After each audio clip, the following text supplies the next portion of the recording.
Halo anak-anak yang terkasih, kita akan bahas kembali, memperdalam kembali materi energi dan perubahannya.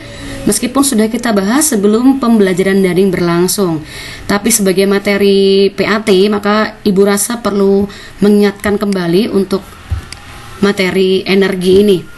Kita ingat dulu definisi energi. Apa itu energi? Dalam kehidupan sehari-hari, kita sering sekali melakukan aktivitas tentunya. Contohnya ketika kita berlari atau berjalan, kemudian belajar, makan, bahkan tidur adalah aktivitas yang membutuhkan energi. Maka energi dikatakan sebagai kemampuan sebuah benda untuk melakukan usaha.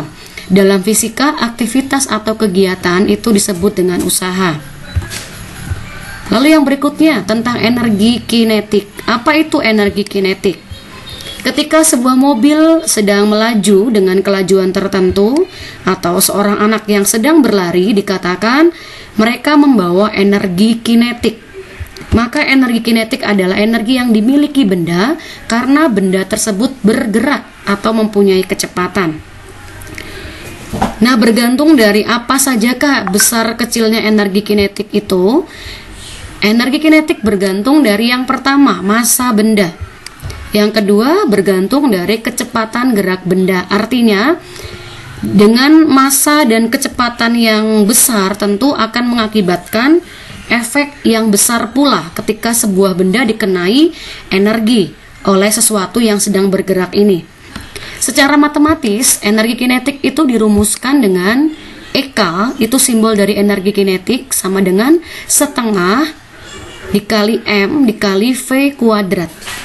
EK sama dengan setengah MV kuadrat.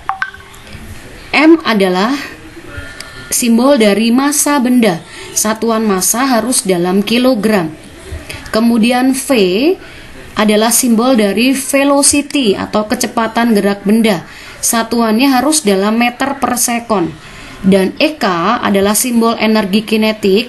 Maka dari rumus ini kita tahu satuannya adalah kilogram dikali meter kuadrat per sekon kuadrat. Dan ini tidak lain sama dengan joule, disebut dengan joule. Baik, untuk memperdalam, kita lihat contoh soal energi kinetik. Perhatikan soal cerita ini. Berapakah energi kinetik yang dimiliki oleh seekor anjing yang sedang berlari dengan kecepatan 3 meter per sekon jika massa anjing tersebut 20 kg? Oke, seperti biasa, jangan lupa langkah-langkahnya. Ketika mendapatkan soal, harus kita data terlebih dahulu. Maka mari kita data soal ini. Berarti apa yang diketahui dari soal? Anjing ini berlari dengan kecepatan 3 meter per sekon. Maka diketahui ya velocity-nya atau V 3 meter per sekon. Dan diketahui massanya 20 kg, maka M sama dengan 20 kg. Berapakah energi kinetiknya? Sebelum kita kerjakan, kita lihat lagi, pastikan apakah sudah betul, sudah sesuai belum satuannya. Kalau sudah, maka kita lanjutkan untuk menyelesaikan soal. Maka mencari EK, ingat persamaannya, EK sama dengan setengah MV kuadrat. Inilah pentingnya mengapa kalian harus menuliskan data, supaya kalau sudah tahu datanya, mudah tinggal kita masukkan ke dalam persamaan.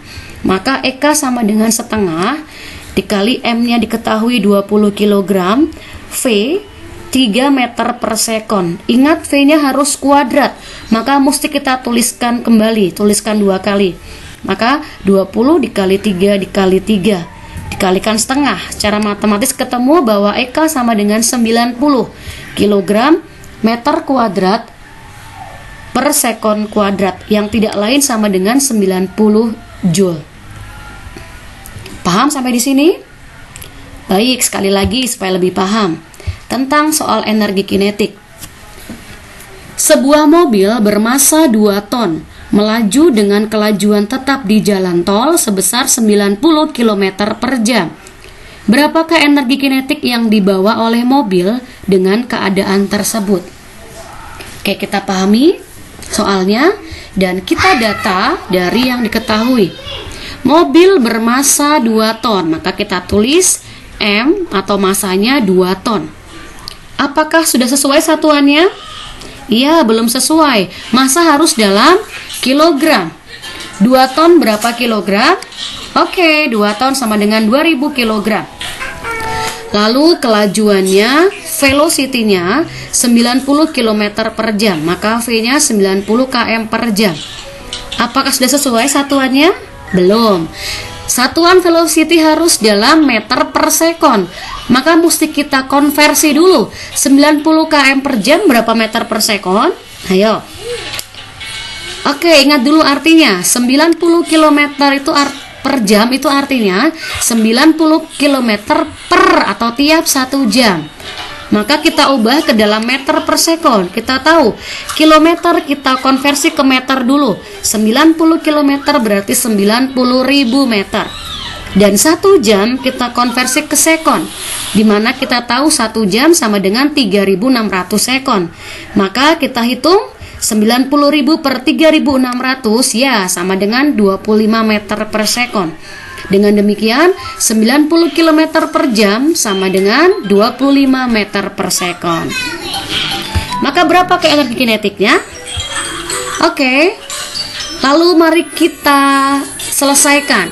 Bila kita pastikan bahwa semua data sudah dalam satuan yang sesuai, tinggal kita hitung. Kita selesaikan. Kita selesaikan dengan menggunakan rumus bahwa EK sama dengan setengah MV kuadrat. Tinggal kita lihat di data, M-nya adalah 2000, kemudian V-nya adalah 25. Kuadrat jangan lupa, maka dikalikan 25. Setengah dikali 2000 dikali 25 dikali 25. Nah, kalian boleh tidak menuliskan satuan dalam pengerjaan asalkan dipastikan bahwa satuannya sudah tepat, sudah benar. Lanjut kita hitung. Akan ditemukan berarti EK-nya sama dengan 625.000 Joule. Dan ini boleh kita singkat. Kalau ada angka yang terlalu banyak, maka boleh kita singkat dengan awalan satuan. Kita ingat kembali. Maka 625.000 Joule boleh kita singkat menjadi 625 kilojoule. Berarti mobil yang bermasa 2 ton ini yang melaju dengan kelajuan 90 km per jam akan membawa energi kinetik sebesar 625 kilojoule. Bisa dipahami sampai sini? Lanjut kembali. Kita bahas energi yang berikutnya tentang energi potensial. Apa itu energi potensial? Yaitu energi yang dimiliki benda karena posisi atau kedudukannya.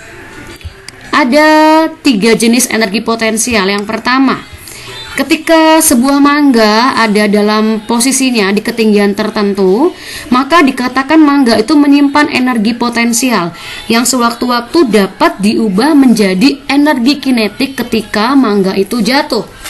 Maka energi potensial pada posisi benda ada di ketinggian tertentu dikatakan sebagai energi potensial gravitasi, karena dipengaruhi oleh ketinggian dan gravitasi tentunya. Lalu berikutnya, gambar berikutnya. Ini gambar sebuah pegas yang ditekan dengan kelereng. Kemudian berikutnya kelerengnya dilepaskan kembali. Maka dikatakan kelereng ini menyimpan energi potensial yang sewaktu-waktu bisa berubah menjadi energi kinetik ketika dilepaskan tekanan pegasnya tadi. Maka dikatakan bahwa kelereng ini juga menyimpan energi potensial pegas karena yang menyebabkan adalah pegas.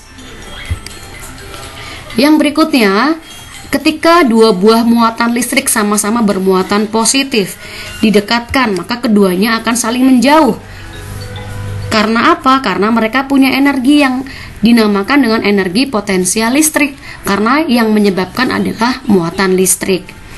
Nah, dari ketiga jenis energi potensial yang akan kita bahas di kelas 7 ini hanya energi potensial gravitasi. Maka yang berikutnya ketika Ibu bicara tentang energi potensial, itu otomatis adalah energi potensial gravitasi. Jadi energi potensial gravitasi adalah energi yang dimiliki benda ketika ada di suatu ketinggian tertentu. Jadi setiap benda yang berada di ketinggian tertentu, dia menyimpan energi potensial. Nah, besar kecilnya energi potensial gravitasi bergantung dari apa? Yang pertama bergantung dari besar kecilnya massa benda. Yang kedua bergantung dari ketinggian benda. Dan yang ketiga bergantung dari percepatan gravitasi di tempat itu berapa. Secara matematis dirumuskan, EP sama dengan M massa benda dikali H ketinggian benda dan dikali G percepatan gravitasi benda. Dimana jangan lupa bahwa M massa bersatuan kilogram, H ketinggian satuannya dalam meter, dan G adalah besar percepatan gravitasi bumi. Nilainya sudah ditetapkan dari hasil penelitian, sekitar 9,8 meter per sekon kuadrat. Tapi seringkali kita bulatkan menjadi 10 meter per sekon kuadrat dengan alasan untuk mempermudah perhitungan saja. Oke, sekali lagi EP sama dengan atau bergantung dari massa, ketinggian, dan gravitasi. Lanjut kita lihat contoh soal. Sebelum itu jangan lupa bahwa energi potensial juga bersatuan sama dengan energi kinetik, yaitu dalam satuan joule. Contoh soal energi potensial. Buah mangga dengan massa 300 gram berada pada ketinggian 6 meter di atas tanah. Berapakah besar energi potensial yang dimiliki buah mangga tersebut? Kita data dulu. Dengan gravitasi diketahui 10 meter per sekon kuadrat. Buah mangga dengan massa 300 gram. Oke, maka diketahui M sama dengan 300 gram. Sebelum lanjut, apakah sudah sesuai satuannya? Belum. Oke, satuan massa harus dalam kilogram, maka kita ubah 300 gram sama dengan 300 per 1000 kilogram, sama dengan 0,3 kilogram. Dengan ketinggian height, ketinggiannya 6 meter di atas tanah, maka hanya sama dengan 6 meter.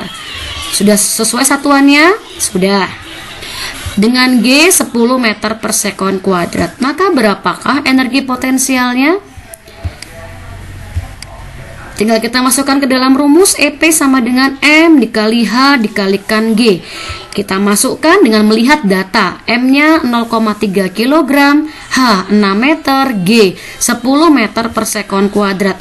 Maka kita dapatkan EP sama dengan 18 kg meter kuadrat per sekon kuadrat, yang tidak lain sama dengan 18 joule. Mudah ya? Oke, lanjut. Biar lebih jelas, satu lagi soal tentang energi potensial. Dua buah benda berada pada posisi seperti tampak pada gambar. Kita lihat ada benda 1 dan benda 2. Benda 1 dikatakan punya massa sebesar M. Benda 2 massanya 2M. Berada di ketinggian yang berbeda. Benda 1 ketinggiannya 2H, benda 2 3/4H. Oke, pada keadaan ini ditanyakan manakah yang mempunyai energi potensial yang lebih besar. Bisa dipahami soalnya? Baik, mari kita data terlebih dahulu. Sekali lagi, yang namanya data soal itu tidak harus diketahui dalam bentuk angka. Kalau kita lihat di sini, massanya dikatakan sebesar M, tapi angkanya tidak ada. Ini dinamakan diketahui dalam bentuk variabel, tidak harus dalam bentuk angka. Maka ya sudah, kita tuliskan saja data sesuai dengan yang diketahui. Maka kita katakan M benda 1 sama dengan M. Sementara ketinggiannya H dikatakan sama dengan 2H. Maka berapakah EP-nya? Paham ya? Lanjut, benda 2 dikatakan massanya sama dengan 2M. Oke. Sementara H sama dengan 3/4H. Berapakah energi potensial benda 2? Paham ya sampai sini? Oke, lalu Bu, di mana G-nya? G-nya tidak Ibu tulis. Kenapa? Karena gravitasinya itu sama, karena keduanya berada di tempat yang sama, hanya yang beda ketinggiannya. Maka mari kita selesaikan satu persatu. Untuk benda 1 berapakah EP-nya? Kita masukkan ke dalam persamaan. EP sama dengan M dikali H dikali G. Maka tinggal kita masukkan M-nya sama dengan M, H sama dengan 2H, G sama dengan tetap G. Maka kita hitung angka letakkan di bagian paling depan. Maka EP sama dengan 2mHg. Jelas ya? Oke, benda 2. Dengan persamaan yang sama, kita masukkan M-nya sama dengan 2M, H-nya sama dengan 3/4H, dan G sama dengan G. Maka didapatkan benda 2 EP-nya sama dengan 3/2mHg. Lihat lagi, EP benda 1 2mHg, EP benda 2 3/2mHg. mHg ini kan sama, maka boleh kita bilang sebagai variabel. Atau kalau kita katakan EP benda 1 sama dengan 2x, EP benda 2 sama dengan 3/2x. Nah, tinggal kita lihat manakah yang lebih besar, 2x atau 3/2x. Oke, good. 2x lebih besar ketimbang 3/2x. Maka kita katakan, jadi energi potensial benda 1 itu akan lebih besar daripada EP benda 2. Sampai sini paham ya? Oke, supaya lebih paham, silakan lanjut dengan mengerjakan soal di Google Form yang sudah Ibu sediakan. Kerjakan sendiri ya.